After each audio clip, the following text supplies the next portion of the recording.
അങ്ങനെ big boss season 7ന്റെ 7ന്റെ പണി എത്തിയിരിക്കുന്നു. ഗാർഡൻ ഏരിയയുടെ വശത്തായിട്ട് പണിപ്പുര എന്നൊരു പ്രത്യേക റൂമുണ്ട്. അതിന്റെ സവിശേഷതകളൊക്കെ നമുക്ക് ലാലേട്ടൻ പറഞ്ഞു തന്നായിരുന്നു. പക്ഷെ അത് മത്സരാർത്ഥികളോട് ഇന്നാണ് വെളിപ്പെടുത്തുന്നത്.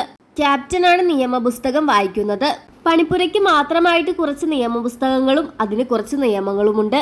അതിലൊന്നാമതായിട്ട് പറയണത് പണിപ്പുരയുടെ ഉള്ളിൽ ഒരു ബ്രൗൺ കളർ ബാഗ് ഉണ്ട്. ആ ബാഗിൽ നിറച്ച് നിങ്ങൾ കൊണ്ടുവന്ന വസ്ത്രങ്ങളായിരിക്കും. അതുപോലെ ഒരു പച്ച കളർ ബാഗിലാണെങ്കിൽ നിങ്ങൾ കൊണ്ടുവന്ന ആക്സസറീസ്.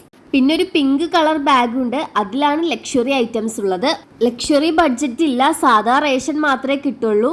ലക്ഷറി ബഡ്ജറ്റ് എല്ലാം തന്നെ ഒരു ടാസ്ക് വഴി പണിപ്പുരയിലേക്ക് കയറി അവിടെ നിന്ന് സ്വന്തമാക്കാം. ടാസ്ക് വഴി വിജയിച്ചവർക്ക് തീരുമാനിക്കാം സ്വന്തം ഐറ്റം എടുക്കണോ അതോ മറ്റുള്ളവർക്ക് എടുത്തു കൊടുക്കണോ ഇതെല്ലാം. ഓരോരുത്തർക്കും കിട്ടുന്ന ലക്ഷറി പോയിന്റ്സ് അനുസരിച്ചാണ് സാധനങ്ങൾ എടുക്കേണ്ടത്. അതുപോലെ തന്നെ ആഴ്ചയിൽ 2 ദിവസം മാത്രമാണ് പണിപ്പുരയിലേക്ക് കയറാൻ സാധിക്കുകയുള്ളൂ. ഒരു പ്രത്യേക സമയമുണ്ടാകും. ആ സമയത്തിനുള്ളിൽ തന്നെ ഇതെല്ലാം എടുത്തിട്ട് പുറത്തേക്ക് വരണം. ആ ഒരു നിശ്ചിത സമയത്തിനുള്ളിൽ നമുക്ക് ആവശ്യമുള്ളത് എടുത്തില്ലെങ്കിൽ അതെല്ലാം അവിടെ ഇടേണ്ടി വരും. അതേപോലെ ലക്ഷറി പോയിന്റ്സ് അനുസരിച്ചാണ് നമുക്ക് സാധനങ്ങൾ എടുക്കാൻ പറ്റുകയുള്ളൂ. അപ്പം പോയിന്റ്സിന് കൂടുതലായിട്ട് സാധനങ്ങൾ എടുത്തിട്ടുണ്ടെങ്കിൽ ആ സാധനങ്ങളും തിരിച്ചു കൊണ്ടുവന്ന് വെക്കണം.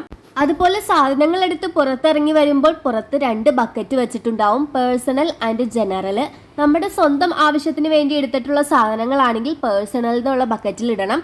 അല്ലെങ്കിൽ മറ്റുള്ളവർക്ക് വേണ്ടി നമ്മൾ എടുത്ത സാധനങ്ങളാണെങ്കിൽ അത് ജനറൽ എന്ന ബക്കറ്റിൽ ഇടണം. അപ്പോൾ ഇത്രയൊക്കെ നിയമങ്ങളാണ് പണിപ്പുരയിൽ ശ്രദ്ധിക്കാനുള്ളത്. അപ്പോൾ എന്തൊക്കെയാകുമെന്ന് നമുക്ക് കാത്തിരുന്ന് തന്നെ കാണാം.